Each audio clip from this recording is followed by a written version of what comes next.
Oh, that's hot.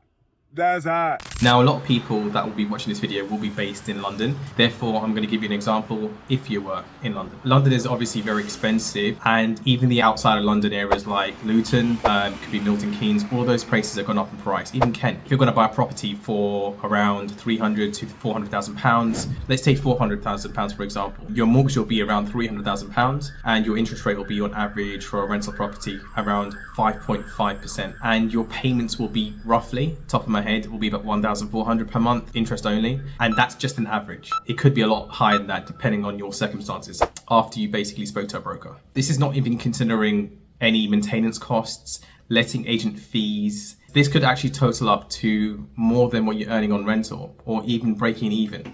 And it brought us a profit of £25,000. That's actually really good. That's actually ridiculous. Oh, there's no. Now we're going to show you when we first viewed the property. Okay. As soon as we walked in, it smelled like damp.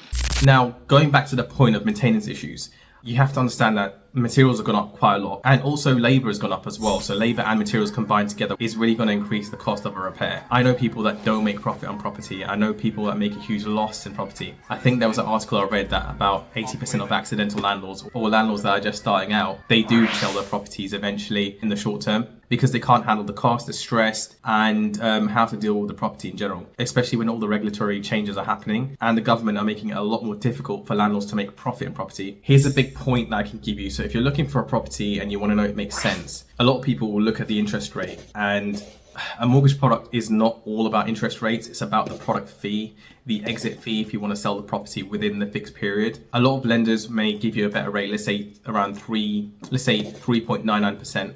But the product fee will be a lot more expensive than you think.